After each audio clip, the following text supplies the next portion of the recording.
صل على سيدنا ومولانا محمد وعلى بسم اللہ الرحمن الرحیم۔ السلام علیکم ناظرین و سامعین کرام۔ پروگرام یاد الہی دیکھنے کے لیے، یاد الہی کے سابقہ تمام پروگرامز دیکھنے کے لیے، بالخصوص وظائف دیکھنے، سننے، جاننے اور پڑھنے کے لیے آپ ہمارے یوٹیوب چینل یاد الہی یعنی YEE_EILAHI یوٹیوب چینل یاد الہی کو سبسکرائب بھی کیجئے، لائک بھی کیجئے، کمنٹس بھی کیجئے، تاکہ یاد الہی کے مختلف پروگرامز اور وظائف سے آپ مکمل رہنمائی حاصل کر سکیں۔ جی ناظرین و سامعین،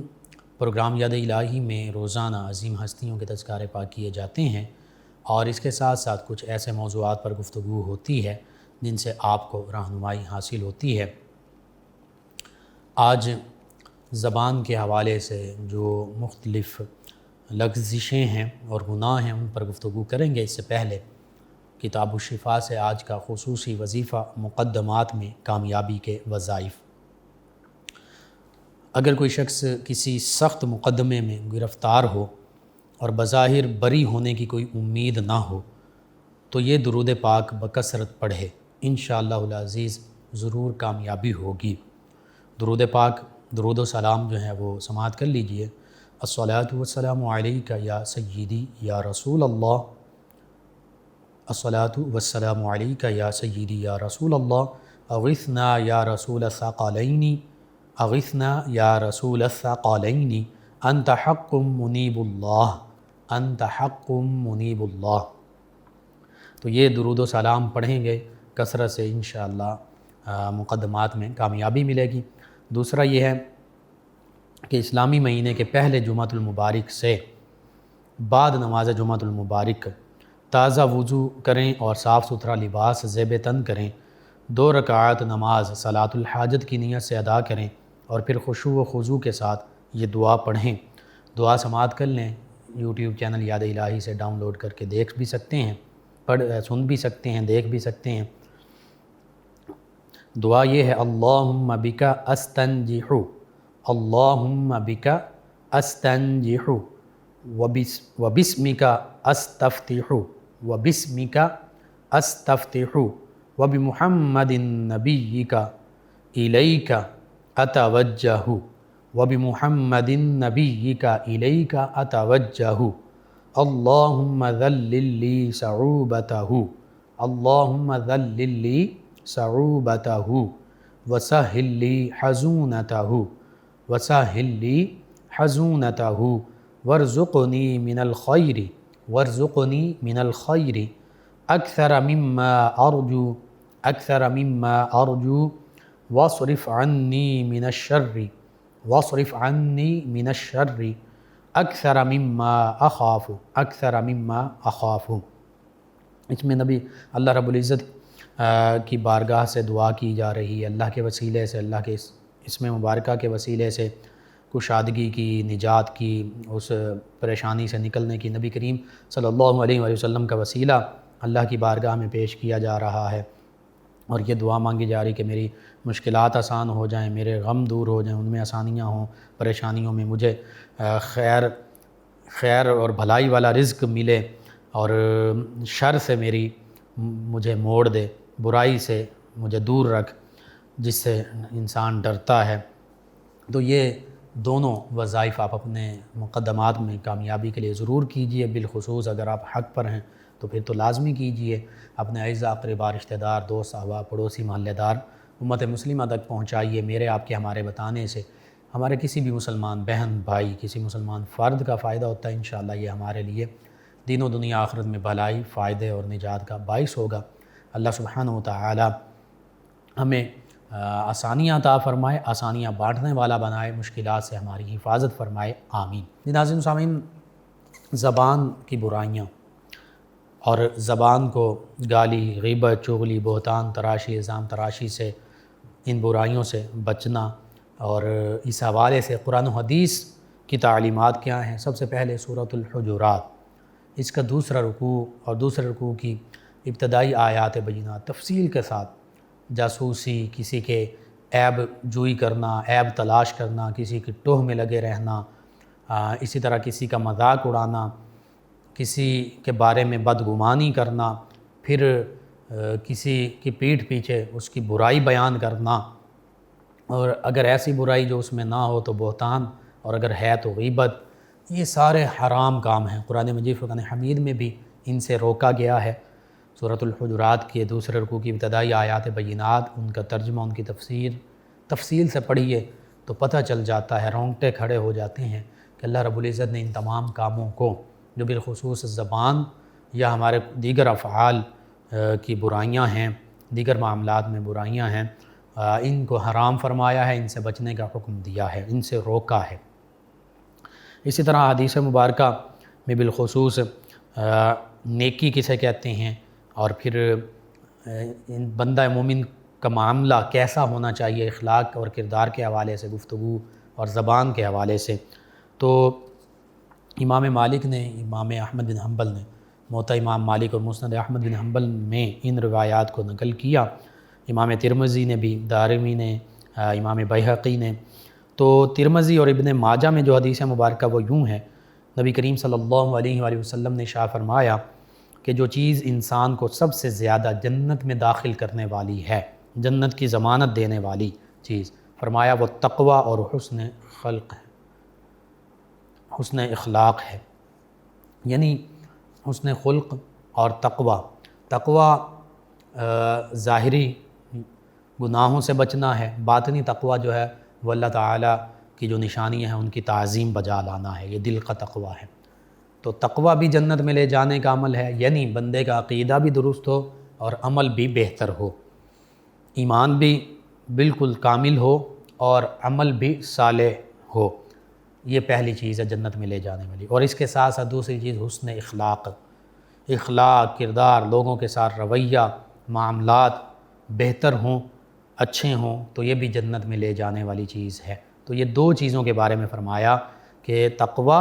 اور حسن اخلاق، یہ دونوں جنت میں لے جانے والی ہیں۔ ہم بعض کا دیکھتے ہیں کہ انسان میں تقوی ہوتا ہے، بندہ مومن میں وہ نمازیں بھی پڑھ رہا ہوتا ہے، خشوع و خضوع کے ساتھ پڑھ رہا ہوتا ہے، روزے بھی رکھ رہا ہوتا ہے، حج، زکوٰۃ، دیگر معاملات بھی کر رہا ہوتا ہے،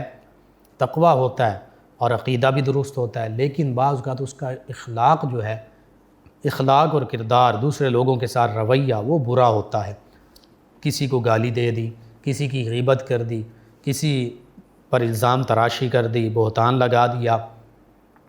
کسی کو برا بھلا کہہ دیا، کسی کے بارے میں بدگمانی کر دی، کسی کو سختی کے ساتھ، حقارت کی نظر کے ساتھ دیکھا، تو یہ ساری چیزیں جو ہیں تقوی بظاہر اگر موجود ہے اور اس کے ساتھ اخلاق اور کردار نہیں ٹھیک، تو پھر دیکھ لیجئے نبی کریم صلی اللہ علیہ وآلہ وسلم نے دونوں چیزوں کا ذکر فرمایا ہے، تقوی بھی اور اخلاق بھی، یہ دونوں بہتر ہوں گے تو پھر فرمایا یہ دونوں چیزیں جنت میں لے جانے والی ہیں۔ تو یہ سمجھنے کی ضرورت ہے ہمیں۔ بعض اوقات اخلاق اور کردار بہت بہتر ہوتا ہے انسان کا، نرم رویہ اختیار کرنے والا انسان ہوتا ہے، لوگوں کے ساتھ اچھا سلوک کرتا ہے، لیکن عقیدے یا عمل کے حوالے سے اس کا تقوی، باطنی اور ظاہری تقوی، اس میں کمی بیشی ہوتی ہے۔ عقیدے کے حوالے سے تو کسی قسم کی کمی بیشی، وہ ایمان ہی اگر نہیں تو جتنے اعمال صالحہ کرتے رہیں، اچھے اعمال کرتے رہیں، ان کا کوئی فائدہ نہیں۔ عقیدے کے حوالے سے تو یوں کہہ لیجیے نو کمپرومائز، یعنی کوئی یہ نہیں کہہ سکتا کہ معاذ اللہ ثم معاذ اللہ میں بتوں کی پوجا کر لوں یا دو خدا بنا لوں یا زیادہ خدا بنا لوں اور ساتھ میں نمازیں بھی پڑھتا رہوں اور حج بھی کرتا رہوں، تو نہیں۔ جب عقیدہ ہی درست نہیں تو اس کی یہ نمازیں، روزے، حج، زکوٰۃ کسی کام کے نہیں۔ یہ ایک مثال ہے۔ اسی طرح نبی کریم صلی اللہ علیہ وآلہ وسلم کی ختم نبوت، ختم رسالت کو تسلیم نہ کرے، نبی کریم صلی اللہ علیہ وآلہ وسلم کے بارے میں اس کا عقیدہ درست نہ ہو، اس عقیدے کو نہ مانتا ہو کہ آقا کریم صلی اللہ علیہ وآلہ وسلم آخری نبی، آخری رسول ہیں، بلکہ اس کے بعد کسی بھی دجال، کذاب، جھوٹے نبوت کے مدعی کو دعویٰ کرنے والے، اس کی نبوت یا اس چاہے جس بھی معنوں میں تشریعی، غیر تشریعی، ذلی، بروزی، وہ مانتا ہو، تو پھر اس کا مطلب یہ ہوا کہ اب اس کا عقیدہ نبی کریم صلی اللہ علیہ وآلہ وسلم کے بارے میں عقیدہ اور ایمان درست نہیں، نبی کریم صلی اللہ علیہ وآلہ وسلم کی ختم نبوت، ختم رسالت پر ایمان نہیں لایا، نہیں مانتا، دل سے تسلیم نہیں کرتا، دل سے تصدیق نہیں کرتا، تو اب چاہے وہ نمازیں پڑھتا رہے، چاہے وہ حج کرتا رہے، چاہے وہ صدقات خیرات کرتا رہے، زکوٰۃ دیتا رہے، چاہے وہ جتنے بھی اچھے اخلاق والا ہے، نہ اس کی یہ ظاہری تقوی نمازیں کام آئیں گی،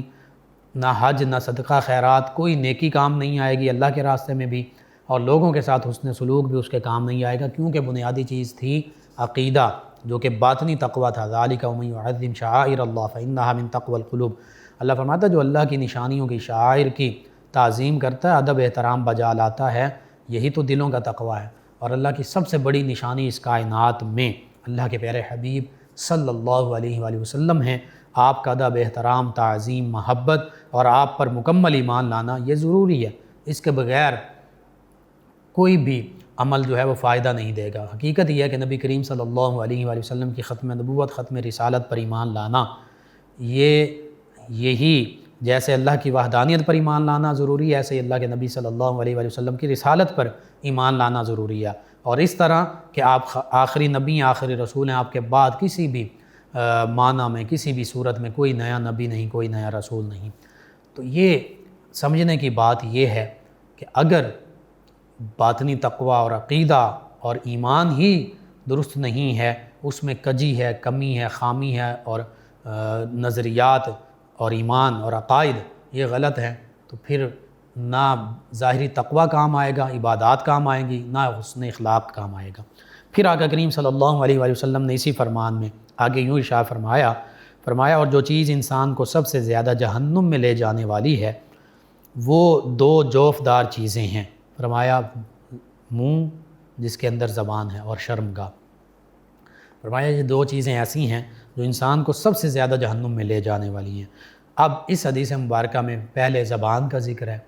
یعنی زبان کے ساتھ بعض اوقات ہم ایسی برائیاں کرتے ہیں، ایسے معاملات کر بیٹھتے ہیں جو جہنم میں جانے کا سبب بن جاتے ہیں۔ اور دوسرا شرمگاہ، یعنی اگر ہم قرآن و سنت، اسلام، اللہ کے حبیب صلی اللہ علیہ وآلہ وسلم کے احکام کے مطابق اپنی زبان اور شرمگاہ کو استعمال نہیں کرتے بلکہ اس کے مخالف کرتے ہیں، یعنی شریعت اسلامیہ کی حدود کو پامال کرتے ہوئے زبان بھی استعمال کر رہے ہیں، زبان سے بھی گناہ کر رہے ہیں اور شرمگاہ کے ذریعے سے بھی گناہ کر رہے ہیں، تو پھر یہ دو چیزیں اللہ کے پیارے حبیب صلی اللہ علیہ وآلہ وسلم نے ارشاد فرما دیا کہ یہ سب سے زیادہ جہنم میں لے جانے والی ہیں۔ اور یہ حدیث مبارکہ، یہ فرمان مبارکہ سنن ترمذی میں بھی ہے، سنن ابن ماجہ میں بھی ہے، سیاستہ کی کتب احادیث۔ اور پھر فرمایا من سمت فقد نجا، جس نے خاموشی اختیار کی اس نے نجات پائی، یعنی بجائے یہ کہ کسی کی غیبت کی جائے، کسی پر بہتان تراشی، الزام تراشی کی جائے، کسی کے بارے میں غلط کمنٹس، اور یہ جانتے ہوئے کہ یہ ایسا معاملہ غلط نہیں ہے، اسی طرح کسی کو گالی دے دی جائے، فحش گفتگو کی جائے، فحش مذاق کیا جائے، یہ معاملات یہ سارے زبان کے گناہ میں شامل ہیں، تو اس سے بہتر یہ کہ خاموشی اختیار کی جائے۔ تو جو خاموشی اختیار کرے گا وہ نجات پائے گا۔ ہاں، خاموشی سے افضل عمل کیا؟ خاموشی سے افضل عمل اللہ کا ذکر کرنا، خاموشی سے افضل عمل اخلاص اور اللہ کی رضا چاہتے ہوئے کوئی نیک بات کرنا ہے، نیکی کا حکم دینا ہے، اچھی گفتگو کرنا ہے۔ لیکن اگر اچھی گفتگو نہیں کر سکتے، قرآن حدیث کے مطابق بات نہیں کر سکتے، تو پھر خاموش رہنا چاہیے، بجائے یہ کہ فحش گفتگو کی جائے، کسی پر الزام بہتان لگایا جائے، کسی کی غیبت کی جائے، کسی کے بارے میں بدگمانی کا اظہار کیا جائے۔ اسی طرح آقا کریم صلی اللہ علیہ وآلہ وسلم نے یہ بھی ارشاد فرمایا تھا کہ آدمی کے اسلام کی اچھائی میں سے یہ ہے کہ وہ ہر لا یعنی چیز جو ہے اس کو چھوڑ دے، یعنی جو بیکار چیز ہے، جس کا کوئی فائدہ نہیں، جس کا نقصان ہے، اس میں نہ پڑے، اور فرمایا کہ زبان اور دل اور جوارح کو بیکار باتوں کی طرف متوجہ نہ کرے۔ اب یہ بڑی اہم بات ہے، بندہ مومن کی زبان وہ بھی بیکار گفتگو میں شامل نہ ہو، نہ کوئی ایسی گفتگو ہو جو فحاشی کے زمرے میں آتی ہو، جو بری گفتگو ہو، نہ ایسی گفتگو ہو جس میں گالی گلوچ ہو، نہ ایسی گفتگو ہو جس میں سخت کلامی ہو، ترش لہجہ ہو، نہ ایسی گفتگو ہو جس میں کسی کی غیبت ہو، نہ ایسی گفتگو ہو جس میں کسی کے پر الزام ہو، نہ ایسی گفتگو ہو جس میں کسی کے بارے میں بدگمانی کی جائے، نہ ایسی گفتگو ہو جس میں کسی کی جاسوسی کا اظہار ہوتا ہے، اس کے عیبوں کی بے پردگی ہو، عیب پوشی کی جائے، نہ کہ عیب پھیلائے جائیں۔ تو زبان کا بھی فرما دیا کہ لا یعنی کاموں سے رک جائے، یعنی گفتگو احتیاط سے کرے انسان. اگر تو اچھی گفتگو کر سکتا ہے بہت اچھی بات، ورنہ خاموش رہے، بری بات زبان پر مت لائے. پھر دل کو بھی لا یعنی کاموں سے روک دے. یعنی بعض اوقات دل اور دماغ اس کا کنیکشن جو ہے، بعض اوقات بری سوچ انسان سوچ رہا ہوتا ہے، دل میں بغض کینہ حسد بھرا ہوا ہوتا ہے، اس کو دل سے نکال دے، برے خیالات نکال دے. اور جوارح، انسان کے جسم کے تمام اعضاء، ان کو بھی لا یعنی کاموں سے روک دینا فرمایا. یہ بھی اسلام کی خوبی ہے، آدمی کے اسلام کی، بندہ مومن کے اسلام کی خوبی ہے. جوارح یعنی ہاتھ برائی کی طرف نہ جائیں، پاؤں برائی کی طرف نہ جائیں، آنکھوں سے برائی نہ ہو، کانوں سے برائی نہ ہو. کیا مطلب؟ گناہ کی طرف چل کر نہ جائے، گناہ میں حصہ نہ ڈالے، اپنا ہاتھ نہ بٹائے، آنکھوں سے فحش چیزیں نہ دیکھے، بد نگاہی مت کرے. اسی طرح کانوں کے ساتھ کسی کی غیبت نہ سنے، فحش بات مت سنے. تو یہ پتہ چلا زبان کا ذکر کریں، یہ بھی جوارح میں شامل ہے. زبان کے ساتھ بھی یہی معاملات جن چیزوں کا ذکر ہوا، ان برے اعمال سے بچ جائے. تو پتہ چلا کہ اصل اسلام ہی یہی ہے، اور اسلام کی خوبی ہی یہی ہے، صحیح عقیدے اور اعمال صالحہ کے ساتھ کہ حسن اخلاق ہو. زبان کو، آنکھوں کو، کانوں کو، قدموں کو، ہاتھوں کو اللہ کے جو احکام ہیں ان کی تعمیل میں لگایا جائے، نہ کہ اللہ کی نافرمانی میں لگایا جائے. اور جو اللہ کے احکام کی تعمیل میں اور اللہ کی یاد میں لگا دیتے ہیں اپنے دل کو، اپنی زبان کو، تو پھر وہ حدیث قدسی کے مطابق انہیں ایسے ہاتھ حاصل ہو جاتے ہیں جن میں اللہ تعالیٰ کی خاص قدرت کار فرماتے ہیں. حالانکہ ہر انسان کے ہاتھ میں، قدموں میں، کانوں میں، آنکھوں میں اللہ تعالیٰ کی دی ہوئی طاقتیں ہیں، لیکن خاص طاقتیں انہیں حاصل ہو جاتی ہیں جو اللہ کی یاد میں محو ہوتے ہیں، جو فرائض کے بعد نفلی عبادات، نوافل صرف نہیں، نوافل بھی نفلی عبادات کا حصہ ہیں، لیکن صرف نوافل نفلی عبادات نہیں ہیں. اگر آپ راستے سے پتھر ہٹا دیتے ہیں، کانٹا ہٹا دیتے ہیں، یہ بھی نفلی عبادت ہے. کسی کی مدد کر دیتے ہیں، روپیہ، پیسہ، راشن، کسی بھی طریقے سے، یہ بھی نفلی عبادت ہے. صدقہ خیرات کر دیتے ہیں، یہ بھی نفلی عبادت ہے. حتیٰ کہ اپنے مسلمان بھائی کو مسکرا کر ملنا، یہ بھی صدقہ یعنی نفلی عبادت میں شامل ہے. تو چھوٹی سے چھوٹی اور بڑی سے بڑی وہ چیز جو فرض واجب نہیں ہے، وہ سبھی، اور وہ اچھائی کے عمل ہیں، قرآن حدیث کہیں انہیں منع نہیں کرتا، جو مستحبات ہیں یہ ساری نفلی عبادات ہیں، جو پسندیدہ اللہ کے حبیب صلی اللہ علیہ وآلہ وسلم کے نزدیک اعمال ہیں. چاہے اس میں لوگوں کی بھلائی کا معاملہ ہو، اچھی بات کہنا ہو، راستے سے پتھر ہٹانا ہو، یہ ساری چیزیں نفلی عبادات میں شامل ہیں. تو اللہ کے پیارے حبیب صلی اللہ علیہ وآلہ وسلم کے فرمان کے مطابق جو حدیث قدسی صحیح بخاری میں آپ نے فرما دیا، اس کا خلاصہ کہ اللہ فرماتا ہے کہ جو فرائض کے بعد نفلی عبادات کے ذریعے میرا تقرب پا لیتا ہے، میں اس کی آنکھیں بن جاتا ہوں جن سے وہ دیکھتا ہے، میں اس کے کان بن جاتا ہوں جن سے سنتا ہے، میں اس کے ہاتھ بن جاتا ہوں جن سے وہ پکڑتا ہے، میں اس کے قدم بن جاتا ہوں جن سے وہ چلتا ہے، اور وہ جو دعا مانگتا ہے میں دعا قبول کرتا ہوں، وہ مجھ سے پناہ طلب کرتا ہے میں اسے پناہ عطا فرماتا ہوں. تو پتہ چلا کہ جو اپنی آنکھوں کو، اپنے کانوں کو، اپنے ہاتھ اور زبان اور جوارح کو، جسم کے اعضاء کو بہتر اور نفلی کاموں میں لگا لیتا ہے، اضافی مستحب پسندیدہ کاموں میں لگا لیتا ہے، پھر اللہ تعالیٰ اسے اپنی طرف سے خاص طاقتیں عطا فرما دیتا ہے. یعنی اللہ اسے اپنا مقرب بندہ بنا لیتا ہے، اللہ اسے اپنا دوست بنا لیتا ہے، اپنا محبوب بنا لیتا ہے. اور جو اللہ کا دوست اور محبوب بن جائے تو پھر اللہ تعالیٰ من کان للہ کان اللہ لہ، جو اللہ کا ہو جائے پھر اللہ اس کا ہو جاتا ہے، یعنی ساری کائنات پھر اس کی ہو جاتی ہے. اسی طرح نبی کریم صلی اللہ علیہ وآلہ وسلم نے سیدنا ابو ذر غفاری رضی اللہ عنہ ان کو 7 وصیتیں فرمائی. یہ وہ سیدنا ابو ذر غفاری رضی اللہ عنہ ہیں، تمام صحابہ کرام علیہ رضوان روشنی کا مینار ہیں، منبع نور ہیں، ہر ایک کی اپنی خوشبو ہے، ایک مہکتا ہوا پھول ہے، ہر ایک نجوم ہدایت اور روشنی کے ستارے ہیں. ان میں سے ایک ستارے سیدنا ابو ذر غفاری رضی اللہ عنہ، جن کے بارے میں آقا کریم صلی اللہ علیہ وآلہ وسلم نے یوں بھی فرما دیا تھا کہ یہ سب سے علیحدہ رہتے ہیں، یہ علیحدہ رہیں گے اور علیحدہ ہی یہ وصال پائیں گے. تو انہوں نے یہ بہت یوں سمجھ لیجیے فقر کو انہوں نے بھی اختیار کیا ہوا تھا. دنیا کے ظاہری نمود و نمائش ان چیزوں سے تمام صحابہ کرام دور رہتے تھے، بالخصوص یہ ان میں یہ بھی شامل ہیں. سیدنا ابو ذر غفاری رضی اللہ عنہ خود فرماتے ہیں کہ میں نے نبی کریم صلی اللہ علیہ وآلہ وسلم کی بارگاہ میں عرض کیا، یا رسول اللہ صلی اللہ علیہ وسلم، مجھے کچھ ارشاد فرمائیے، وصیت فرمائیے۔ تو آقا کریم صلی اللہ علیہ وآلہ وسلم نے ارشاد فرمایا میں تمہیں تقوی کی وصیت کرتا ہوں، اس سے تمہارے تمام کام آراستہ ہو جائیں گے۔ یعنی جب تم تقوی اختیار کرو گے، ظاہری بات ہے تقوی اس میں دونوں شامل ہیں، ایمان بھی تمہارا کامل ہوگا، عمل بھی بہتر ہوں گے، تو فرمایا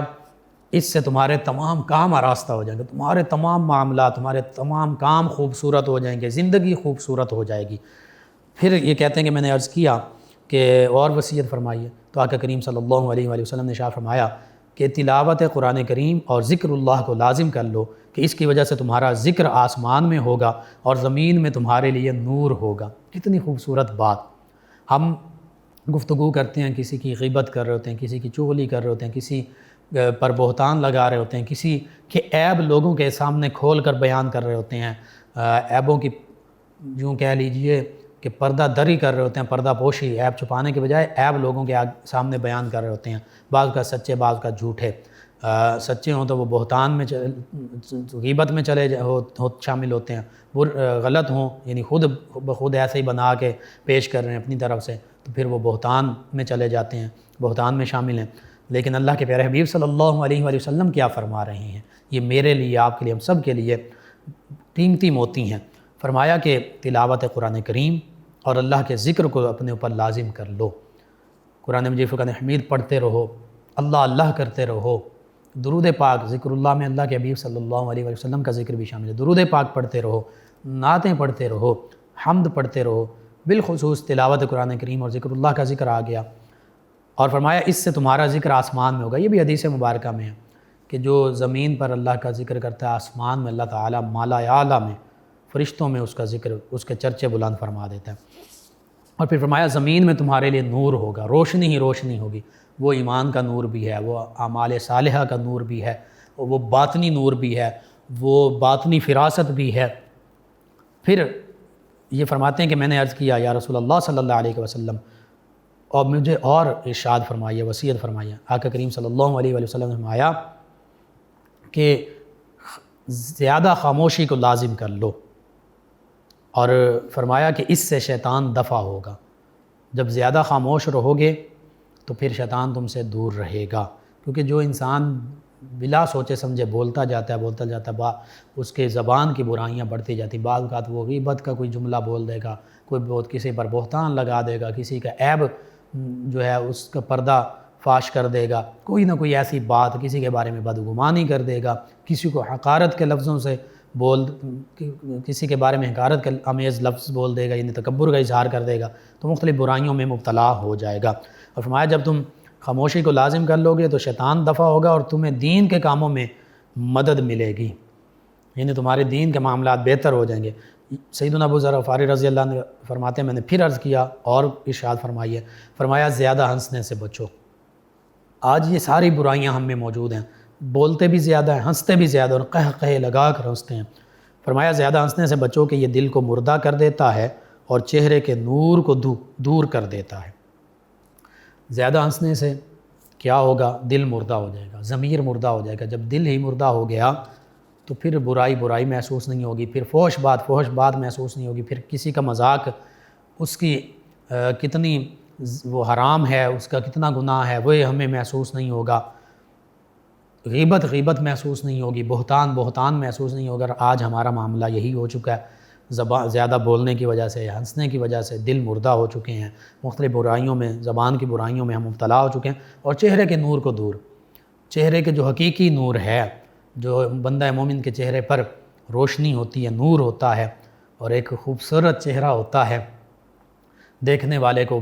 بھی پتہ چلتا ہے، اور بالخصوص اولیاء اللہ کے چہرے جو ہیں اتنے نورانی ہوتے ہیں، جیسے فرمایا گیا کہ جو اولیاء اللہ کو دیکھنے سے ہی، اولیاء اللہ وہ جنہیں دیکھنے سے اللہ کی یاد نصیب ہو جائے، اللہ نصیب ہو جائے، یعنی جب ہم انہیں دیکھتے ہیں تو ان کے چہرے پر اللہ کی طرف سے خاص نور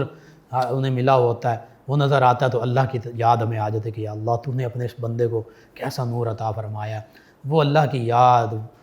اور سجود اور سارے وہ معاملات چہرے سے عیاں ہو جاتے ہیں۔ بہرحال پھر یہ عرض کرتے ہیں، میں نے پھر عرض کیا، یہ فرماتے ہیں کہ میں نے عرض کیا کچھ اور ارشاد فرمائیے، فرمایا حق بولو اگرچہ کڑوا ہو، یعنی حق کا ساتھ دو اور حق بات کو ہو، چاہے وہ کسی کو بری محسوس ہو، قرآن حدیث کا بیان ہو، اللہ اللہ کے حبیب صلی اللہ علیہ وآلہ وسلم کے فرامین بیان کرو، چاہے وہ کسی کو برے لگتے ہوں، چاہے وہ کسی کے لیے کڑوے ہوں۔ بعض اوقات جو مریض ہوتا ہے اس کی میڈیسن کڑوی ہوتی ہے، اس کو کڑوی لگتی ہے لیکن مجبوراً پینا پڑتی ہے، وہ کھانی پڑتی ہے میڈیسن۔ تو اسی طرح جو زبان کے، دل کی بیماریوں کے، سینے کی بیماریوں کے، باطنی بیماریوں کے مریض ہیں، ان کے لیے حق بات کہنا یہ ان کا علاج ہے، چاہے ان کو کڑوی لگے، چاہے مجھ میں کوئی برائی ہے، کوئی مجھے اس کے حوالے سے علیحدگی میں بات کرتا ہے یا پوائنٹ آؤٹ کیے بغیر بات کرتا ہے جو ایک طریقہ اسلام کا، تو وہ چاہے مجھے برا لگے، میرے لیے کڑوا ہو، لیکن وہ حق بات ہے، مجھے تسلیم کرنی چاہیے، یہ سبھی کے لیے۔ اسی طرح پھر یہ فرماتے ہیں کہ میں نے عرض کیا یا رسول اللہ صلی اللہ علیہ وسلم اور وصیت فرمائیے، تو فرمایا کہ اللہ کے بارے میں ملامت کرنے والے کی ملامت سے نہ ڈرو، یعنی جب تم اللہ کے دین پر قائم ہو، حق پر قائم ہو، حق بات کہنے والے ہو اللہ کی رضا کے لیے، تو پھر اللہ کے بارے میں جب تم یہ باتیں کر رہے ہو، اللہ کی رضا کی خاطر کر رہے ہو، حق بات کر رہے ہو، تو پھر کوئی تمہیں ملامت کرتا رہے، کچھ بھی کہتا رہے، تو اس کی ملامت سے مت ڈرو۔ کہتے ہیں، فرماتے ہیں کہ میں نے پھر عرض کیا یا رسول اللہ علیہ وسلم مزید وصیت فرمایا، تو فرمایا تم کو دوسرے لوگوں سے روکے وہ چیز جو تم اپنے نفس سے جانتے ہو، یعنی جو اپنے عیوب کی طرف نظر رکھے گا دوسروں کے عیوب میں نہیں پڑے گا، اور کام کی بات یہ کہ اپنے عیب پر نظر کی جائے تاکہ اس کے زائل کرنے کی کوشش کی جائے۔ فرمایا کہ جو چیز دوسروں لوگوں سے تمہیں روکتی ہے اور وہ چیز تم اپنے نفس سے جانتے ہو،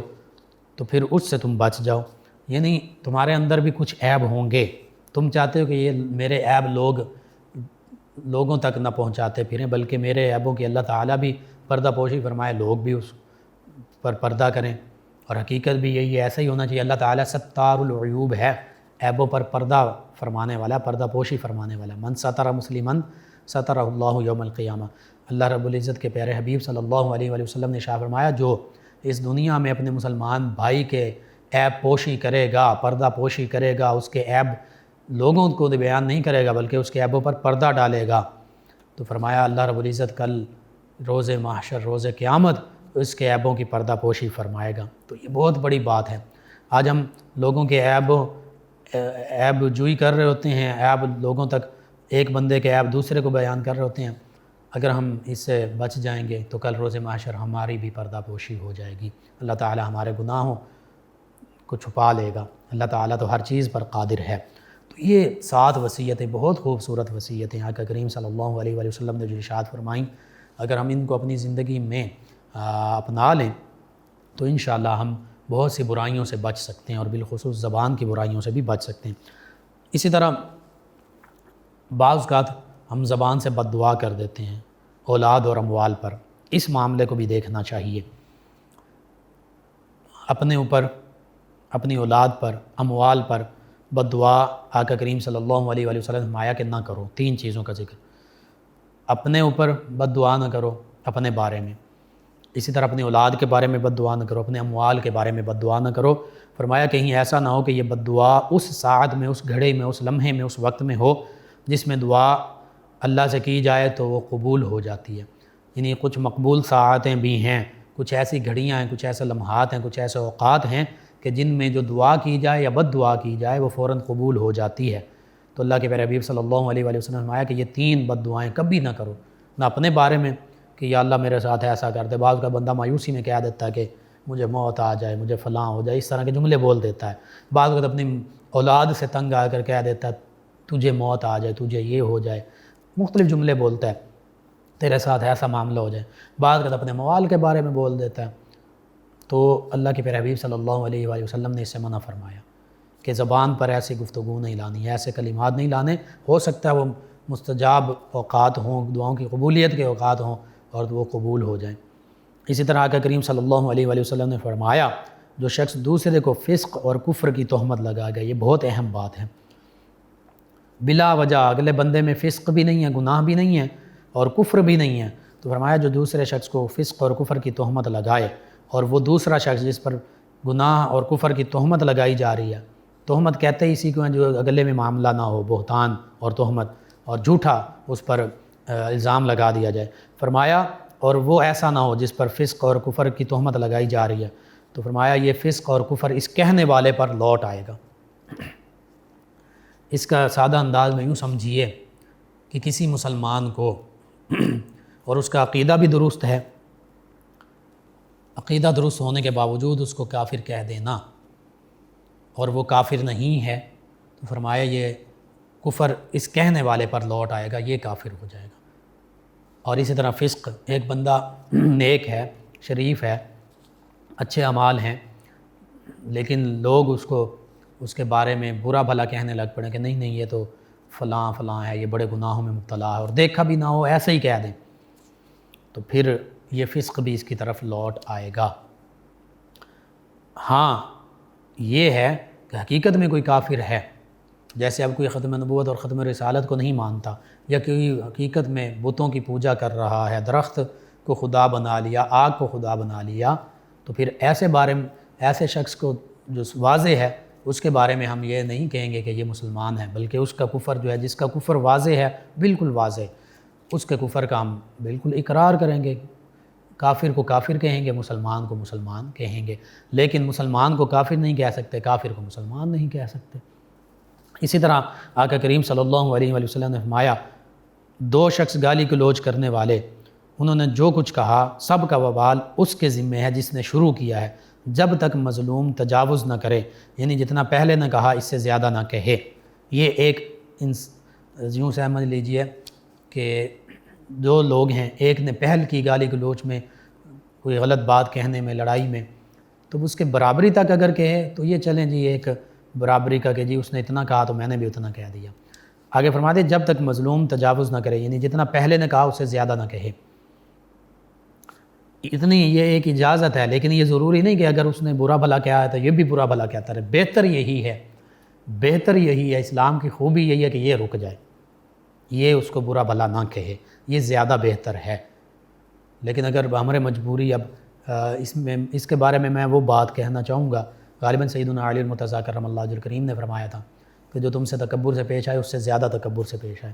ایک شخص جانتا ہے کہ ایک شخص ایسا ہے کہ جو لوگوں کو سلام نہیں کرتا تکبر کی وجہ سے، بہتر تو یہی ہے کہ اس کو سلام کیا جائے، شاید وہ اس کی حالت بدل جائے۔ بعض اوقات کچھ لوگ ایسے ہوتے ہیں سلام کا جواب بھی نہیں دیتے تکبر کی وجہ سے، اکڑ ہوتی ہے۔ تو اب ایسا شخص جو ہے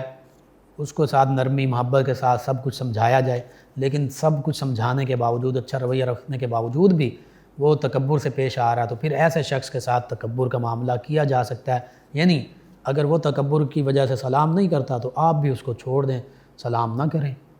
تو یہ سیدنا علی المرتضیٰ کرم اللہ وجہہ الکریم کا فرمان کے مطابق یہ معاملہ ہے، لیکن یہ عام حالات میں نہیں ہے، یہ خاص کچھ کنڈیشنز ہیں۔ جیسے نبی کریم صلی اللہ علیہ وآلہ وسلم صحابہ کرام علیہم رضوان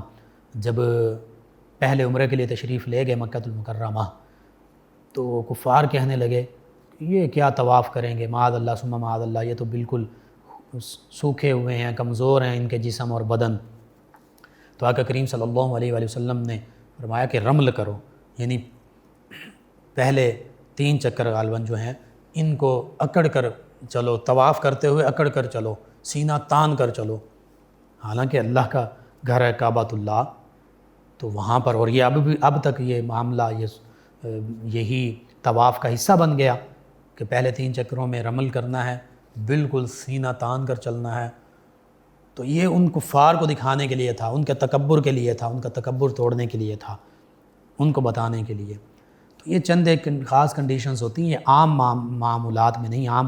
نہیں، یہ خاص۔ بہرحال اسی طرح زبان کی دیگر برائیاں جو ہیں، زمانے کو ہم برا کہہ دیتے ہیں۔ نبی کریم صلی اللہ علیہ وآلہ وسلم کا صحیح بخاری صحیح مسلم میں یہ فرمان سماعت کیجیے، فرمایا کہ اللہ تعالیٰ نے فرمایا، اللہ فرماتا ہے کہ ابن آدم مجھے ایذا دیتا ہے، مجھے تکلیف پہنچاتا ہے۔ کیسے؟ کہ یہ زمانے کو برا بھلا کہتا ہے، دہر کو برا بھلا کہتا ہے۔ اللہ فرماتا ہے، اللہ کے حبیب فرماتے ہیں کہ اللہ فرماتا ہے کہ دہر تو میں ہوں، زمانہ تو میں ہوں، میرے ہاتھ میں سب کام ہے، میں نے دست قدرت میں سب کام ہے۔ اور اللہ فرماتا ہے کہ رات اور دن کو میں بدلتا ہوں، یعنی زمانے کو برا کہنا اللہ کو برا کہنا ہے، کہ زمانے میں جو کچھ ہوتا ہے وہ سب اللہ کی طرف سے ہوتا ہے۔ اس میں ایک اور بھی بڑی خاص بات ہے، جو دہری ہیں، زمانے کو ہی سب کچھ سمجھنے والے، ایک تو زمانے کو برا بھلا کہنا، بعض کا ہم کہہ دیتے ہیں برا زمانہ آ گیا، یہ زمانہ ایسا آ گیا، زمانہ نہیں، لوگ ایسے ہیں آ گئے ہیں اب۔ تو اللہ فرما رہا ہے زمانے کو برا بھلا نہ کہو، زمانہ میں خود ہوں، دن رات تمام معاملات اللہ کے اختیار اور قدرت میں ہیں۔ دوسری یہاں سے ایک بات یہ بھی سمجھ آتی ہے کہ جو دہریے ہیں، جو نیچرلسٹ ہیں، اس حوالے سے کہ جو نیچر کے بارے میں زمانے کو ہی کہتے ہیں سب کچھ زمانے کی وجہ سے ہے، اللہ نہیں ہے کچھ، تو بھائی جس کو تم زمانہ کہہ رہے ہو وہ اللہ ہی کی قدرت ہے، وہ اللہ کی قدرت کاملہ ہے، تو مان لینا چاہیے۔ اگر ایک چھوٹی سے چھوٹی چیز وہ بغیر کسی بنانے والے کے نہیں بن سکتی، تو یہ پورا زمانہ بھی، یہ پورا کائنات بھی، یہ بھی بنانے والے نے بنائی ہے، وہی اللہ ہے۔ اسی طرح صحیح بخاری اور صحیح مسلم میں ایک اور صحیح مسلم کا فرمان، جو صحیح مسلم میں مجھے فرمایا، جب کوئی شخص یہ کہے کہ سب لوگ ہلاک ہو گئے تو سب سے زیادہ ہلاک ہونے والا یہ ہے، یعنی جو شخص تمام لوگوں کو گناہگار اور مستحق نار بتائے تو سب سے بڑھ کر گناہگار وہ خود ہے۔ کہنے کا مقصد یہ ہے کہ انبیاء کرام علیہ السلام، صحابہ کرام، اہل بیت کرام، اولیاء اللہ، اور اسی طرح علماء حق، اب سبھی کو معاذ اللہ آج کے دور کی بات کریں تو اس میں اولیاء بھی شامل ہوں گے، اس میں نیک اللہ کے بندے بھی شامل ہوں گے، مومنین بھی ہوں گے، اگرچہ بد بھی ہیں، نیک بھی، ہر طرح کے ہیں، تو سبھی کو ایک ہی کیٹیگری میں ملا دینا۔ اور بعض کا یہ کیا جاتا ہے، بعض کا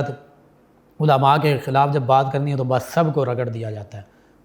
اسی طرح مسلمانوں کے خلاف کوئی بات کرنی ہو تو سب کو ایک ہی کیٹیگری میں، سب جی ایسے ہیں، سب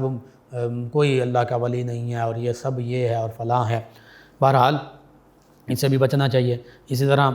نبی کریم صلی اللہ علیہ وسلم نے فرمایا سب سے زیادہ برا قیامت کے دن اس کو پاؤ گے جو ذو الوجہین ہوگا۔ یہ بڑی بات ہے، یعنی دو رخ آدمی، دوغلا آدمی، منافق آدمی۔ فرمایا کہ ان کے پاس ایک منہ سے، یعنی کچھ لوگوں کے پاس ایک منہ سے آتا ہے اور دوسرے لوگوں کے پاس دوسرے منہ سے آتا ہے، یعنی منافقوں کی طرح کہیں کچھ کہتا ہے کہیں کچھ کہتا ہے، یہ نہیں کہ ایک ہی طرح کی بات ہر جگہ کہے۔ یہ معاملہ ہوتا ہے، بعض اوقات ایسا ہوتا ہے کہ ایک شخص میرے پاس آیا تو کچھ اور بات کرے گا، کسی دوسرے کے پاس جائے گا تو کوئی اور بات کرے گا، یا ایک شخص کے پاس جائے گا تو اس کے بارے میں کوئی اور بات کرے گا، اسی کے پاس واپس جائے گا جس کے بارے میں پہلے کے ساتھ بات کی تھی تو اس کے بارے میں اب کوئی اور بات کرے گا۔ تو یہ اس طرح کے دو رخے دوغلے آدمی، منافق آدمی، یہ اکثر لوگوں کے درمیان غلط فہمیاں پھیلاتے ہیں، لوگوں کے درمیان لڑائیاں کرواتے ہیں، مختلف طرح کی باتیں بنا کر۔ اسی طرح سیدنا حذیفہ رضی اللہ عنہ فرماتے ہیں کہ آقا کریم صلی اللہ علیہ وسلم کو میں نے یہ فرماتے ہوئے سنا کہ جنت میں چغل خور نہیں جائے گا، غیبت کرنے والا نہیں جائے گا۔ پھر آقا کریم صلی اللہ علیہ وسلم نے فرمایا نیک بندے کی پہچان کیا ہے؟ فرمایا کہ اللہ کے نیک بندے وہ ہیں کہ ان کے دیکھنے سے اللہ یاد آ جائے، اور فرمایا اللہ کے برے بندے وہ ہیں جو غیبت کرتے ہیں، چغلی کھاتے ہیں، دوستوں میں جدائی ڈالتے ہیں، اور جو شخص جرم سے بری ہے اس پر تکلیف ڈالنا چاہتے ہیں۔ بڑی خوبصورت بات، اللہ کے نیک بندے اولیاء اللہ وہ ہیں جن کو دیکھنے سے اللہ یاد آ جائے، اللہ کرنا نصیب ہو جائے، اور فرمایا برے بندے وہ ہیں کہ جن کی زبانوں پر چغلی، غیبتیں ہوتی ہیں، دوسروں کے بارے میں بھی برا بھلا کہہ رہے ہوتے ہیں، اور دوستوں میں وہ جدائی ڈال دیتے ہیں۔ آپس میں محبت تھی رشتہ داروں میں، دوستوں میں، تو ایسی باتیں کریں گے ایک کے بارے میں دوسرے کی طرف سے کہ اس نے یوں کہا، اس نے تمہارے بارے میں یوں کہا، دوسرے کے پاس پہلے کے بارے میں کہیں گے یوں کہا، کچھ سچ کچھ جھوٹ۔ سچ بھی ہو تو اس کو اپنے تک محدود رکھنا چاہیے، وہ ایک راز ہوتا ہے، یہ معاملات ہوتے ہیں آپس کے، اور جھوٹ ہے، سچ ہے تو غیبت، اور جھوٹ ہے تو بہتان۔ اور پھر فرمایا جو شخص جرم سے بری ہے اس پر تکلیف ڈالنا چاہتے ہیں، یعنی ایک بندہ کسی جرم میں، کسی معاملے میں شامل ہی نہیں ہے، اس کو اس میں گھسیٹیں گے، اور یہ آج عدالتوں میں یہی معاملات ہوتے ہیں۔ بعض اوقات بے گناہ لوگ جو ہیں وہ سزا انہیں مل جاتی ہے، اور جو جنہوں نے کچھ جرم کیے ہوتے ہیں بعض اوقات روپیہ، پیسہ، رشوت، سفارش یا دیگر معاملات، جھوٹے مقدمات بنا کر وہ بچ جاتے ہیں۔ یہ بڑا عجیب معاملہ ہو رہا ہے، جس نے جرم کیا وہ بچ گیا، جو جرم میں شامل نہیں اس کو تکلیف دیتے ہیں، یعنی اس کو جرم میں شامل کرنے کی بات کرتے ہیں۔ اب غیبت اور بہتان کا فرق حدیث مبارکہ میں نبی کریم صلی اللہ علیہ وسلم نے فرمایا تمہیں معلوم ہے غیبت کیا ہے؟ صحابہ کرام علیہ رضوان نے عرض کیا یا رسول اللہ صلی اللہ علیہ وسلم اللہ و رسولہ اعلم، اللہ اور اس کے رسول صلی اللہ علیہ وسلم زیادہ جانتے ہیں، خوب جانتے ہیں۔ ارشاد فرمایا غیبت یہ ہے کہ تو اپنے بھائی کا اس چیز کے ساتھ ذکر کرے اس کی غیر موجودگی میں جو اس سے بری لگے، کسی نے عرض کیا اگر میرے بھائی میں وہ برائی موجود ہو تو پھر میں اس کے بارے میں کہوں جب تو غیبت نہیں ہوگی؟ تو فرمایا جو کچھ تم کہتے اگر اس میں موجود ہے پھر تو وہ غیبت ہے، وہ برائی اس میں موجود ہے، اس کے بارے میں تم بات کر رہے ہو، پھر تو یہ غیبت، یہ بھی حرام۔ اور فرمایا جب تم ایسی بات کو جو اس میں نہیں تو یہ بہتان ہے، تو یہ غیبت سے بھی بڑھ کر بہتان، الزام تراشی، تہمت تراشی کرنا بہت برا معاملہ ہے۔ بعض اوقات خواتین کے حوالے سے بہتان تراشی کر دی جاتی ہے، غیبت کا اس طرح کی الزام تراشی کر دی جاتی ہے، بعض اوقات مردوں کے حوالے سے۔ بہرحال آگے احادیث مبارکہ میں یہ بھی ہے، فرمایا غیبت زنا سے بھی زیادہ سخت چیز ہے۔ زنا ولا تقربوا الزنا انه كان فاحشا وساء سبیلا، اللہ فرماتا ہے زنا کے قریب مت جاؤ، یہ فحاشی کا کام ہے، یہ وساء سبیلا برا رستہ ہے۔ لیکن زنا سے بھی بدتر فرمایا غیبت ہے، کسی کی چغلی کرنا، کسی کی شکایت لگانا، کسی کی پیٹھ پیچھے برائی کرنا۔ لوگوں نے عرض کیا یا رسول اللہ صلی اللہ علیہ وسلم زنا سے زیادہ سخت غیبت کیوں ہے؟ فرمایا کہ مرد زنا کرتا ہے پھر توبہ کرتا ہے، اللہ تعالیٰ اس کی توبہ قبول فرماتا ہے، اور فرمایا غیبت کرنے والے کی مغفرت نہ ہوگی جب تک وہ معاف نہ کر دے جس کی غیبت کی ہے۔ کتنا اہم اصول، کتنی بڑی بات کہ غیبت جس کی ہے اس سے جب تک معافی نہیں مانگیں گے، وہ معاف نہیں کرے گا تو بخشش اور مغفرت اور جنت نہیں۔ زنا جس نے کیا اگرچہ بہت بڑا گناہ ہے لیکن اگر وہ توبہ کر لے گا اللہ تعالیٰ معاف فرما دے گا۔ تو یہاں پر غیبت زنا سے بھی بدتر گناہ، سخت گناہ۔ پھر سیدنا انس بن مالک رضی اللہ عنہ آپ فرماتے ہیں، آپ سے روایت نبی کریم صلی اللہ علیہ وسلم نے فرمایا کہ زنا کرنے والا توبہ کرتا ہے اور غیبت کرنے والے کی توبہ ہی نہیں، یعنی جب تک وہ معافی نہیں مانگے گا اس کی کوئی توبہ نہیں۔ اور اسی طرح فرمایا جس شخص کو کسی مرد مسلم کی برائی کی وجہ سے کھانے کو ملا اللہ تعالیٰ اس کو اتنا ہی جہنم سے کھلائے گا، اور جس کو مرد مسلم کی برائی کی وجہ سے، مسلمان بھائی کی برائی کی وجہ سے کپڑا پہننے کو ملا اللہ تعالیٰ اس کو جہنم کا اتنا ہی کپڑا پہنائے گا۔ یعنی کسی اپنے مسلمان بھائی کے ساتھ برا سلوک کیا یا اس کی برائی کی، اس وجہ سے کہیں کوئی چیز دوسرے شخص نے کھلا دی یا کوئی بھی صورت بن گئی کھانے پینے کی، تو یہ بھی جہنم سے اللہ تعالیٰ اتنا ہی کھلائے گا جس نے اس کو کھانے کا برائی کسی اپنے مسلمان بھائی کی برائی کر کے اس کو کھانے پینے کو ملا۔ اسی طرح پہننے کو اگر کسی کی برائی، مسلمان بھائی کی برائی کی اور اس وجہ سے پہننے کو مل گیا اس کو کچھ، بعض وقت ایسا ہوتا تھا، اب بھی ہوتا ہے کہ بادشاہ یا کسی عہدے والے کے پاس گئے تو کسی اور شخص کی برائی غیبت کی تو پھر اس جگہ سے اس کو انعام و اکرام ملا، وہاں پہ ضیافت ہوئی، دعوت ملی، وہاں سے کوئی جیسے پہلے ہوتا تھا وہ کوئی پوشاک مل گئی، پہننے کی چیز مل گئی، تو اللہ کے پیارے حبیب صلی اللہ علیہ وآلہ وسلم بالخصوص اس حوالے سے بھی یہ سارا یعنی کرپشن کے معاملات، کسی کے بارے میں کچھ کہہ دیا اور کسی بہت یہ تفصیل میں جائیں تو اس میں کئی چیزیں ایسی آتی ہیں کہ جو آج کے ہمارے معاشرے میں چل رہی ہیں، تو ان سے بچنا چاہیے۔ اسی طرح جو اب ہم عیب لوگوں کے ڈھونڈتے ہیں اس کے بارے میں قرآن مجید فرقان میں سورۃ الحجرات میں ولا تجسسوا، فرمایا جاسوسی مت کرو کسی کی، اور ان بعد الظن اثم ولا تجسسوا، بدگمانی بھی کسی کے بارے میں مت کرو کیونکہ اکثر بدگمانی فرمایا کہ یہ تو گناہ ہے۔ اب حدیث مبارکہ سماعت کیجئے، مسند احمد بن حنبل میں، سنن نبی داؤد میں آقا کریم صلی اللہ علیہ وآلہ وسلم نے فرمایا اے وہ لوگوں جو زبان سے ایمان لائے ہو اور ایمان ان کے دلوں میں داخل نہیں ہوا، یعنی بس مسلمان ہیں مومن نہیں ہیں، اوپر سے اسلام کو قبول کیا کسی وجہ سے، کسی مفاد کی خاطر، اور فرمایا کہ ان لوگوں کے بارے میں فرمایا جو لوگ زبان سے ایمان لائے ہوئے ہیں، وہ لوگوں جو زبان سے ایمان لائے اور ایمان ان کے دلوں میں داخل نہیں ہوا، فرمایا مسلمانوں کی غیبت نہ کرو اور ان کی چھپی ہوئی باتوں کی ٹٹول نہ کرو، ان کی جاسوسی مت کرو، اس لیے کہ جو شخص اپنے مسلمان بھائی کی چھپی ہوئی چیز کی ٹٹول کرے گا، اس کے عیبوں کی تلاش میں رہے گا، اس کے معاملات کی جاسوسی کرے گا، فرمایا اللہ تعالیٰ اس کی پوشیدہ چیز کی ٹٹول کرے گا، اس کی برائیاں، اس کے معاملات، اس کے عیب، پھر اللہ تعالیٰ اللہ رب العزت سے تو کچھ بھی پوشیدہ نہیں۔ اور پھر فرمایا جس کی اللہ تعالیٰ ٹٹول کرے گا، یعنی اللہ تعالیٰ جس کے عیب ظاہر فرما دے گا، پھر اللہ تعالیٰ اس کو رسوا کر دے گا اگرچہ وہ اپنے مکان کے اندر بھی ہو۔ تو یہ بہت بڑی بات ہے، بہت بڑا گناہ ہے یہ جاسوسی کرنا، عیبوں کے پیچھے لگے رہنا، اور یہ آج ہمارے معاشرے میں چل رہا ہے۔ بعض اوقات پڑوسی کے رشتہ دار کے کولیگ کے مختلف وہ ہر معاملے میں دیکھیں گے، اچھا کہاں جا رہا ہے، کہاں سے آ رہا ہے، کب جا رہا ہے، کب آ رہا ہے، کیوں جا رہا ہے، کیوں آ رہا ہے، کیسے جا رہا ہے، کیسے آ رہا ہے، وغیرہ وغیرہ، کون اس کے گھر میں آ رہا ہے، کون اس کے گھر سے جا رہا ہے، بجائے یہ کہ ہم اپنے مسلمان بھائی پڑوسی رشتہ دار ان کے بارے میں ان کی عیبوں کی پردہ پوشی کرتے یا ان کے ساتھ اچھا معاملہ کرتے، اچھا سلوک کرتے، ہم ان کی جاسوسی میں لگے ہوتے ہیں، بدگمانی میں لگے ہوتے ہیں۔ یہ سارے حرام کام ہیں، یہ گناہ کے کام ہیں، جیسے جیسے معذرت جوا، شراب، زنا، یہ حرام کام ہیں، سود اسی طرح یہ بھی حرام کام ہیں۔ اسی طرح آقا کریم صلی اللہ علیہ وآلہ وسلم نے ارشاد فرمایا، جب مجھے معراج ہوئی ایک قوم پر میں گزرا جن کے ناخن تانبے کے تھے، وہ اپنے منہ اور سینے کو ان تانبے کے ناخنوں سے نوچ رہے تھے۔ میں نے پوچھا جبریل یہ کون لوگ ہیں؟ تو جبریل امین علیہ السلام نے کہا یہ وہ لوگ ہیں جو لوگوں کے گوشت کھاتے تھے، یعنی غیبت کرتے تھے اور ان کی آبرو ریزی کرتے تھے، ان کی عزت بنانے کی بجائے بچانے کی بجائے ان کی عزتیں نیلام کر دیتے تھے، ان کے عیب، ان کی برائیاں، ان کے معاملات، ان کا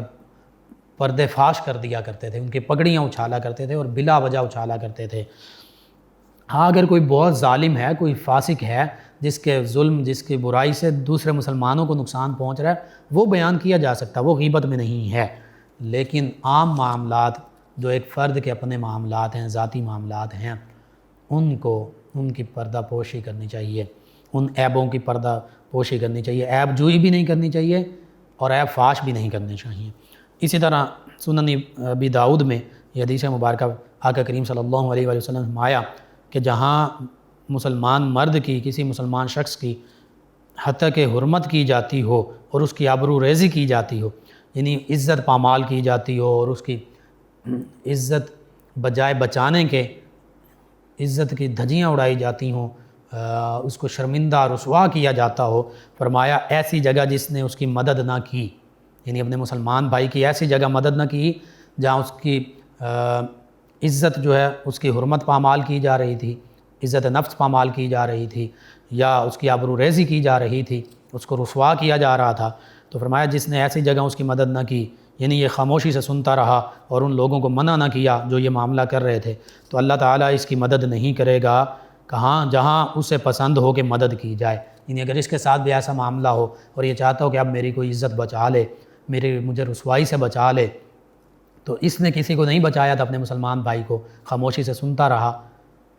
تو اب اس کی بھی اس موقع پر پھر عزت افزائی نہیں ہوگی بلکہ اس کی بھی رسوائی ہوگی، آبرو ریزی ہوگی۔ کتنا یہ الارمنگ ہے ہمارے لیے، تنبیہی معاملہ ہے، اور یہ ہو رہا ہوتا ہے ایک ہمارے مسلمان بھائی کی بے عزتی، رسوائی، کوئی غلط بات اس کے بارے میں کر رہا ہوتا ہے، اس کے گھر کی باتیں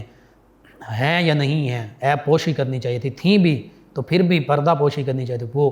ایسے دھڑلے سے بیان کی جا رہے ہوتے ہیں اور ہم خاموشی سے بلکہ بعض اوقات بڑی دلچسپی سے سن رہے ہوتے ہیں۔ تو ڈرنا چاہیے کہ اللہ نہ کرے ہمارے ساتھ بھی ایسا معاملہ ہو سکتا ہے۔ پھر آگے فرمایا جو شخص اپنے مسلمان بھائی کی مدد کرے گا ایسے موقع پر جہاں اس کی حرمت پامال کی جا رہی تھی، اس کی آبرو ریزی کی جا رہی ہے، تو اللہ تعالیٰ اس کی وہاں مدد فرمائے گا ایسے موقع پر جہاں اسے پسند ہے کہ اس کی مدد کی جائے۔ ٹِٹ فار ٹیٹ، جیسا کرو گے ویسا بھرو گے۔ اگر کسی کو رسوا کیا جا رہا تھا اور اس کی عزت نفس کو پامال کیا جا رہا تھا، اس کی بے عزتی ہو رہی تھی، اس کی عزت کو رسوا کیا جا رہا تھا، اس کے کوئی عیب اس کو ظاہر کیا جا رہا تھا، رسوائی کا معاملہ ہو رہا تھا، اب اس نے مدد نہیں کی تو اس کی بھی مدد نہیں کی جائے گی جب اس کے ساتھ ایسا معاملہ، اور اگر اس نے کر دی تو اللہ کے حبیب صلی اللہ علیہ وآلہ وسلم فرما رہے ہیں کہ جب اگر ایسا جہاں اس کے ساتھ ایسا معاملہ ہوگا اور یہ پسند کرے گا کہ کوئی میری مدد کرے، میری عزت نیلام ہونے سے بچ جائے، میری عزت بن جائے، میں رسوا نہ ہوں، تو اللہ تعالیٰ وہاں اس کی مدد فرمائے گا، اس کے اچھے بدلے کام کی وجہ سے کہ اس نے کسی اپنے مسلمان بھائی کی پردہ پوشی کی تھی، اس کو عزت دلوائی تھی، نہ کہ اس کی عزت رسوا کی تھی، رسوائی کا سبب یا رسوائی میں اس کی مدد نہیں کی تھی۔ تو یہ اسی طرح مسلمان کی مصیبت پر خوش ہونا خود مصیبت میں پڑنے کا سبب بن جاتا ہے کہ ایسے آقا کریم صلی اللہ علیہ وآلہ وسلم نے فرمایا کہ ایک مومن دوسرے مومن کا آئینہ ہے۔ فرمایا مومن مومن کا بھائی ہے، اس کی چیزوں کو ہلاک ہونے سے بچائے یعنی نقصان پہنچانے سے بچائے، اور غیبت میں اس کی حفاظت کرے یعنی کوئی غیبت کر رہا ہو تو پھر اس کی عزت کی حفاظت کرے۔ اسی طرح عیب چھپانے کا ثواب کتنا اور تانا دینے کا نقصان کیا، یہ سماعت کیجیے۔ فرمایا نبی کریم صلی اللہ علیہ وآلہ وسلم نے جو شخص ایسی چیز دیکھے جس کو چھپانا چاہیے اور اس نے پردہ ڈال دیا یعنی چھپا دی، تو ایسا ہے جیسے زندہ درگور کو زندہ کیا، کسی کو قبر میں زندہ گاڑ دیا گیا، جیسے بچیوں کو زندہ درگور کر دیا جاتا تھا، تو کسی نے کسی شخص کو زندہ ہی قبر میں دفن کر دیا ظلماً، تو فرمایا جا رہا ہے اس کو ظلم سے بچانے کے طور پر اس بندے کو جو زندہ جس کو دفن کر دیا گیا تھا، ظلم کیا گیا تھا، اس کو نکال دیا، اس کو زندگی اس کے وجہ سے ملی۔ فرمایا یہ ایسا ہی ہے جس نے کسی کے عیب دیکھے لیکن اس عیبوں کو چھپا دیا، اس پر پردہ ڈال دیا، تو اتنا بڑا یعنی ایک انسان کو زندگی دے دی اس نے۔ اسی طرح فرمایا جس نے اپنے بھائی کو ایسے گناہ پر آڑ دلائی جس سے وہ توبہ کر چکا ہے۔ بعض اوقات انسان سے، مسلمان سے، بندہ مومن سے کوئی گناہ ہو جاتا ہے لیکن اس نے اللہ کی بارگاہ میں توبہ کر لی، اب وہ سچی توبہ کی، اللہ نے توبہ قبول فرما لی، لیکن یہ اس گناہ کی وجہ سے اس کو آڑ دلاتا رہتا ہے، تو نے ایسا کیا تھا، تو نے یہ کیا تھا، تو نے یہ کیا تھا۔ تو فرمایا اللہ کے پیارے حبیب صلی اللہ علیہ وآلہ وسلم نے کہ جس نے اپنے بھائی کو ایسے گناہ پر آڑ دلائی جس سے وہ توبہ کر چکا ہے، تو فرمایا مرنے سے پہلے ہی وہ خود اس گناہ میں مبتلا ہو جائے گا۔ اللہ اکبر، کہ میں نے کسی کو آڑ دلائی کہ تم نے یہ کیا تھا، یہ کیا تھا، اور وہ توبہ بھی کر چکا ہے، تو بہت بڑی یہ وعید ہے کہ مرنے سے پہلے یہ خود بھی اس گناہ میں مبتلا ہو جائے گا۔ اور فرمایا کہ اپنے بھائی کی شماتت نہ کر، یعنی اس کی مصیبت پر خوشی کا اظہار نہ کر کہ اللہ تعالیٰ اس پر رحم فرمائے گا اور تجھے اس مصیبت میں مبتلا کر دے گا۔ بہت برا معاملہ یہ، اس لیے ہمیں زبان کو اپنے کنٹرول میں رکھنا چاہیے۔ بعض کا بے احتیاطی میں معاملات ہو جاتے ہیں، فوراً اپنے مسلمان بھائی سے بھی معافی مانگی جائے، اور غیبت، چغلی، بہتان اس طرح کا کوئی معاملہ، اور اللہ سبحانہ وتعالیٰ سے بھی معافی مانگی جائے، خاموش رہا جائے، اچھی گفتگو کی جائے یا خاموش رہا جائے۔ اللہ سبحانہ وتعالیٰ سے دعا اللہ تعالیٰ مجھے، آپ کو، ہم سب کو ان تمام باتوں پر عمل پیرا ہونے والا بنا دے، ان تمام برائیوں سے بچائے اور اخلاق حسنہ، اخلاق کردار ہمارا بہتر فرمائے، آمین۔ اللہم صلی علی سیدنا و مولانا محمد وعلی آپ سماعت فرما رہے ہیں پروگرام یاد الہی۔ ناظرین و سامعین، اس دوران ہمیں جوائن کیا ہمارے لسنر ہیں، انہوں نے نام غالباً نہیں لکھا، کہتے ہیں السلام علیکم۔ جی وعلیکم السلام۔ کہتے ہیں آپ کی طبیعت کیسی ہے؟ جی الحمدللہ۔ کہتے ہیں کہ اللہ تعالیٰ آپ کو اور سب اہل اسلام کو صحت عطا فرمائے۔ کہتے ہیں کہ میرے ماموں نے قرآن پاک نہیں پڑھا، تو کیا وہ بلڈ پریشر کے لیے صرف درود پاک پڑھ سکتے ہیں؟ جی بالکل درود پاک پڑھ سکتے ہیں، اور اس کے ساتھ ساتھ باوضو رہیں، جب بھی بلڈ پریشر کا مسئلہ ہو بالخصوص وضو کر لیں۔ ان کے علاوہ عابد قادری صاحب انہوں نے جوائن کیا، کہتے ہیں السلام علیکم۔ جی وعلیکم السلام۔ کہتے ہیں میرا بیٹا بیمار ہے، کوئی وظیفہ بتا دیں۔ جی یا سلام کثرت سے پڑھیں، کم از کم 1001 مرتبہ پڑھ کر بیٹے پر بھی دم کریں، والآخر تعداد میں درود پاک پڑھیں، اور پانی پر دم کر کے پانی بھی پلائیں۔ محمد بوٹا صاحب ہیں، سلام کہا۔ جی وعلیکم السلام، اور اپنی مخصوص دعاؤں سے نوازا، بہت شکریہ آپ کا، اللہ تعالیٰ آپ اور تمام امت مسلم اور میرے حق میں بھی یہ تمام دعائیں قبول فرمائے، آمین۔ فریحہ صاحبہ ہیں فیصل آباد سے، کہتے ہیں السلام علیکم۔ جی وعلیکم السلام۔ کہتے ہیں کہ میں ریڈیو سننا سٹارٹ کیا ہے، بہت اچھا پروگرام لگ رہا ہے، اور کوئی غالباً ثنا خان ہیں، کہتے ہیں کہ ان کا کلام بھی ریڈیو پاکستان میں شامل کریں۔ چلیں جی، ہم اپنی نشریات کا حصہ بناتے ہیں اگر ہمیں ان کے کلام ملتے ہیں۔ ان کے علاوہ ہمارے ساتھ ہیں ایک اور لسنر عبد الرحیم صاحب فیصل آباد سے، کہتے ہیں السلام علیکم۔ جی وعلیکم السلام۔ کہتے ہیں میری کزن کے جگر میں کینسر ہے، بہت تکلیف میں ہیں، ان کے لیے کوئی وظیفہ بتائیں کہ آرام آ جائے، اللہ تندرستی عطا فرمائے، علاج بھی کروائیں، وہ بھی سنت نبوی ہے، ضروری ہے۔ اور جگر کے حوالے سے چند ایک چیزیں بتاتا ہوں۔ کسی قسم کے ارکان یا جگر کا کوئی بھی عارضہ ہے، کینسر ہے، سورہ فاتحہ 1 مرتبہ، سورہ حشر 28ویں پارے میں 7 مرتبہ، سورہ قریش 1 مرتبہ پڑھ کر پانی پر دم کر کے پلاتے رہیں، اللہ تعالیٰ شفا عطا فرمائے گا، جب تک افاقہ نہیں ہوتا پلاتے رہیں۔ اور جگر کی تمام بیماریوں کے لیے سورۃ الرحمن کی آیت مبارکہ 78 پانی پر دم کر کے پلانے سے جگر کے تمام امراض سے شفا ملتی ہے۔ اور سورہ رحمان بھی صبح اور شام 3 مرتبہ انہیں سنائیں، اچھے لہجے میں عربی مخارج کے ساتھ، قاری صاحب کی آواز میں، ترجمے کے بغیر، خاموشی کے ساتھ یکسوئی کے ساتھ سنیں. پانی پڑا اس پر 3 مرتبہ اللہ اللہ اللہ پڑھ کر دم کر دیں, پھونک مار دیں اور پانی پی لیں. اللہ تعالیٰ انشاءاللہ شفا عطا فرمائے گا. یا سلام ہو انہیں کہہ دیں, یہ بھی کثرت سے پڑھیں. ان کے علاوہ ہمیں جوائن کیا ایک اور ہمارے لسنر ہیں نصیر احمد صاحب, کہتے ہیں مفتی صاحب کو اور ان کی ٹیم کو سلام. جی وعلیکم السلام. حافظ پرویز صاحب ہیں, کہتے ہیں ماں کے قدموں تلے جنت ہے, حدیث کے مطابق بتا دیں. الجنت تحت اقدام الامہات, کہ جنت ماؤں کے قدموں تلے ہے. عبد الرحیم صاحب ہیں, چلیں آپ کا کینسر کا میں نے وظیفہ بتا دیا. ایک اور لسنر ہیں, کہتے ہیں السلام علیکم بھائی. جی وعلیکم السلام. کہتے ہیں آپ نے درست فرمایا کہ ہم لوگ یہودیوں کی چال میں جلد آ جاتے ہیں. اللہ پاک ہمیں ان سے اپنی رحمت کے صدقے سے بچائے, آمین. چودھری مرتضیٰ صاحب ہیں یا اس طرح کچھ ان کا نام ہے, چودھری مظہر صاحب ہیں غالباً. چلیں جی شکریہ آپ کا, آپ نے ہمیں جوائن کیا. ایک اور لسنر کہتے ہیں السلام علیکم بھائی کیسے ہیں. جی وعلیکم السلام الحمدللہ. انہوں نے کہا آپ کا پروگرام اچھا ہوتا ہے. عمارہ ہیں فیصل آباد سے. یہ کہتے ہیں بھائی ہمیں معاشی حالات بہت ہمارے ناقص ہیں, کوئی وظیفہ بتا دیں. جی نماز کی تلاوت کلام پاک کی پابندی کریں, کثرت سے پڑھیں. حدیث مبارکہ کے مطابق یہ ہے کہ جو اللہ کی یاد میں مشغول رہا, تلاوت کلام پاک, اللہ کی عبادت, اللہ اللہ کرنے میں,